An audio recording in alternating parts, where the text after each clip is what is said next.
Hi friends, ಎಲ್ಲರೂ ಹೇಗಿದ್ದೀರಾ? Welcome to my channel. ಇವತ್ತು ಮಹಾಭಾರತದ 60ನೇ ಎಪಿಸೋಡ್. ಅದೊಂದು ದಿನ ಇಂದ್ರ ಸಭೆಯಲ್ಲಿ ಅಪ್ಸರೆಯರು ನಾಟ್ಯವಾಡುತ್ತಿರಬೇಕಾದರೆ ಊರ್ವಶಿಯು ಅರ್ಜುನನನ್ನು ನೋಡುತ್ತಲೇ ಇದ್ದರು. ಊರ್ವಶಿಗೆ ಅರ್ಜುನನ ಮೇಲೆ ಮೋಹ ಉಂಟಾಗಿತ್ತು. ಎಷ್ಟು ಬೇಗ ಅರ್ಜುನನೊಂದಿಗೆ ಬೆರೆಯುವೆನೋ ಎಂಬ ಆಸೆ ಆಯಿತು. ಅರ್ಜುನನ ಭವನಕ್ಕೆ ಹೋಗಿ ಅರ್ಜುನನಿದ್ದ ಕೋಣೆಯನ್ನು ಪ್ರವೇಶಿಸಿದರು. ಹಾಗೆ ಪ್ರವೇಶಿಸಲು ಮೊದಲೇ ಅವರು ಅನುಮತಿ ಬೇಡಿದ್ದರಾದರೂ ಅರ್ಜುನನಿಗೆ ಅಪ್ಸರೆಯೊಬ್ಬರು ತನ್ನನ್ನು ಕಾಣಬಂದದ್ದು ಅವರಿಗೆ ಮನಸ್ಸಲ್ಲಿ ಶಂಕೆ ಮೂಡಿಸಿತು. ಆದರೂ ತಾನೇ ಮುಂದಾಗಿ ಅವರನ್ನು ಸ್ವಾಗತಿಸಿ ಒಳಗೆ ಬರಮಾಡಿಕೊಂಡರು. ಊರ್ವಶಿಯು ಸರ್ವಾಲಂಕಾರಭೂಷಿತರಾಗಿ ಬಂದಿದ್ದರು. ಸಭ್ಯತೆಯನ್ನು ಮೀರಿದ ವರ್ತನೆ ಎದ್ದು ಕಾಣುತ್ತಿತ್ತು. ಆಗ ಅರ್ಜುನನೇ ನಾಚಿ ಅವರಿಗೆ ಪೂಜ್ಯರಿಗೆ ನೀಡುವಂಥ ಸತ್ಕಾರ ನೀಡಿ ಅವರ ಮುಂದೆ ತಲೆ ತಗ್ಗಿಸಿ ನಿಂತು, ನಿಮಗೆ ನನ್ನ ನಮಸ್ಕಾರಗಳು. ನಿಮ್ಮ ಆಜ್ಞೆ ಏನೆಂದು ತಿಳಿಸಿ, ಸೇವಕನಂತೆ ನಿರ್ವಹಿಸುತ್ತೇನೆ ಎಂದರು.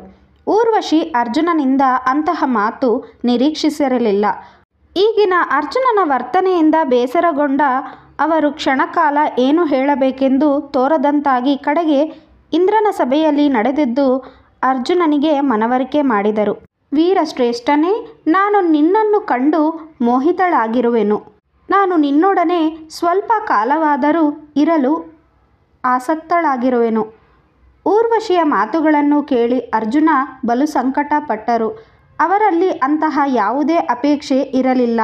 ತುಂಬ ಆಲೋಚಿಸಿ, ದೇವಿ ಶುಭಾಂಗಿ, ನನಗೆ ಕುಂತಿ, ಮಾದ್ರಿ ಹಾಗೂ ಶಚಿ ದೇವಿಯರು ಹೇಗೋ ಹಾಗೆ ನೀನು ಸಹ. ನೀನು ನನ್ನ ತಾಯಿಯಂತೆ ಪೂಜಾರ್ಹಳಾಗಿರುವೆ. ನಾನು ನಿನಗೆ ಸಾಷ್ಟಾಂಗ ಪ್ರಣಾಮ ಮಾಡುತ್ತೇನೆ ಎಂದು ಹೇಳಿದರು. ಊರ್ವಶಿಗೆ ಬರಸಿಡಿಲೆರಗಿದಂತಾಯಿತು. ಕೋಪ ಉಕ್ಕೇರಿತು. ನಾರಿ ಮುನಿದರೆ ಮಾರಿ ಎನ್ನುವರಲ್ಲವೇ? ತಾನಾಗಿ ಒಲಿದು ಬಂದ ಸ್ತ್ರೀಯನ್ನು ಉಪೇಕ್ಷಿಸಿದರೆ ಅವರು ಕ್ರೋಧವಶಳಾಗುವರು. ಅವರ ಕಣ್ಣುಗಳು ಕೆಂಪಾದವು, ತುಟಿಗಳು ಅದುರಿದವು, ಹುಬ್ಬುಗಳನ್ನು ಗಂಟಿಕ್ಕಿದರು. ಹಿಂದೆ ಮುಂದೆ ನೋಡದೆ ಯುಕ್ತಾಯುಕ್ತ ವಿವೇಚಿಸದೆ ಹೇಳಿದರು, ಅರ್ಜುನ, ತಾನಾಗಿ ಬಂದ ನನ್ನನ್ನು ತಿರಸ್ಕರಿಸಿರುವೆ ಅಲ್ಲವೇ? ಇದರ ಫಲವನ್ನು ನೀನು ಅನುಭವಿಸು. ಮಾನ ಬಿಟ್ಟವನಾಗಿ ಹೆಂಗಸರ ಮಧ್ಯದಲ್ಲಿ ನಾಟ್ಯ ಮಾಡಿಕೊಂಡು ಕಾಲ ಕಳೆಯುವಂತಾಗಲಿ. ನಪುಂಸಕನೆಂದು ವಿಖ್ಯಾತನಾಗಿ ಇರು. ಊರ್ವಶಿ ಶಾಪ ನೀಡಿ ಕೋಪಾವೇಶದಿಂದ ಹೊರಟು ಹೋದರು. ಅರ್ಜುನನಿಗೆ ಇನ್ನಷ್ಟು ಸಂಕಟಕ್ಕಿಟ್ಟುಕೊಂಡಿತು. ತಾನೊಂದು ನೆನೆದರೆ ದೈವವೊಂದು ಬಗೆಯಿತು ಎಂಬಂತಾಗಿ ಬೇಗ ಬೇಗನೆ ಇಂದ್ರನಲ್ಲಿಗೆ ಹೋಗಿ ನಡೆದುದನ್ನೆಲ್ಲ ವಿವರಿಸಿ ಹೇಳಿದರು.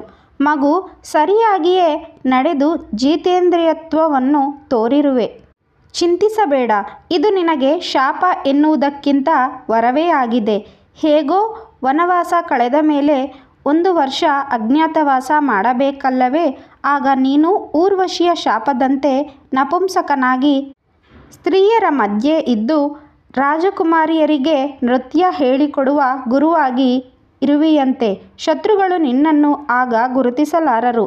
ಅಜ್ಞಾತವಾಸ ಮುಗಿದಂತೆ ನಿನಗೆ ಮತ್ತೆ ಪುರುಷತ್ವ ಲಭ್ಯವಾಗುವುದು. ನಿಶ್ಚಿಂತನಾಗಿರು ಎಂದು ಇಂದ್ರನು ಹೇಳಿದಾಗ ಅರ್ಜುನ ಹಿಗ್ಗಿ ಹೋದರು. ಉಳಿದ ದಿನಗಳನ್ನು ಇಂದ್ರಲೋಕದಲ್ಲಿ ಸುಖವಾಗಿ ಕಳೆದರು. ಈ ವಿಡಿಯೋ ನಿಮಗೆ ಇಷ್ಟ ಆಗಿದರೆ ವಿಡಿಯೋನ ಲೈಕ್ ಮಾಡಿ, ಶೇರ್ ಮಾಡಿ, ನಮ್ಮ ಚಾನಲ್ನ ಸಬ್ಸ್ಕ್ರೈಬ್ ಮಾಡ್ಕೊಳ್ಳಿ. Thank you for watching.